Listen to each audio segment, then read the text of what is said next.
Hello ladies and gentlemen, it's Young here and welcome to a Metal Gear Solid 5 news update. There's been a lot of negative buzz about Ground Zeroes lately due to Game Informer's latest article about how Ground Zeroes is 2 hours long, but I think this video will change your mind. The following information comes from tweets by game journalists after spending some time with Ground Zeroes in Kojima Productions' 2014 bootcamp event. And let's just say that the feedback was nothing but positive.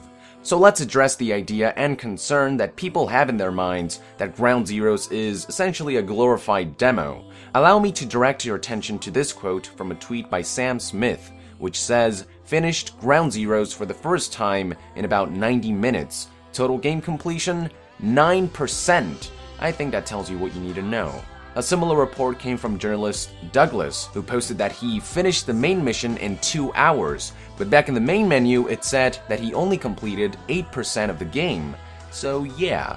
To take it one step further, journalist Sergio Pennacini posted that after completing the main mission and a side mission in 4 hours, the game said he was at 10% completion. Same with journalist Aaron Hansen, who posted, "I've been at this for hours and my completion is 10%. There were many more who vouched for Ground Zeroes' length and replay value. For example, journalist Daz Loyal Brown posted the following about Ground Zeroes. "It's a fantastic experience so far. Lots more to it than the first mission. I'd like to point out that this game is not a 2-hour game. The game doesn't play like a standard MGS game in this sense. Several missions, each range from 30 minutes to 2 hours. It's super easy to miss additional story items though, adding to replay value. It isn't a 90-minute game. Game Informer was wrong."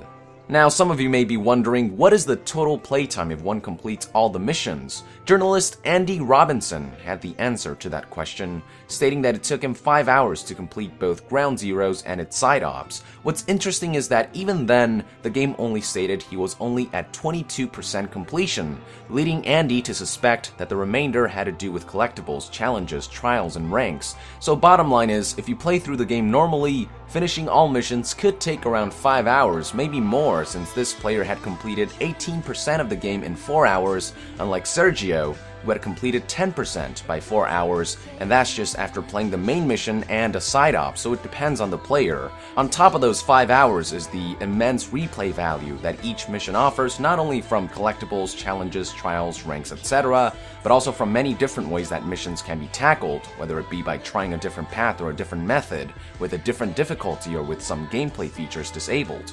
As journalist Samuel Hubner stated, the main mission is about 2 hours, yes, but severely replayable, and I'm sure the same applies for the side ops as well.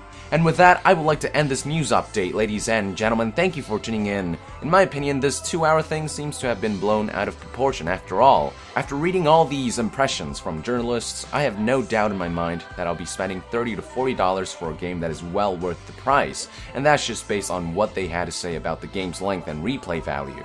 The journalists also revealed details about story and gameplay, which I'll talk about extensively in my next video, so look forward to it. Also, let our nation know in the comments below if you've been converted to a believer, or if you're still reserved about purchasing Ground Zeroes. And to be further updated on Metal Gear Solid 5, be sure to join the nation and subscribe to Young Gear. I'll see you guys next time. Thank you very much, and Young out!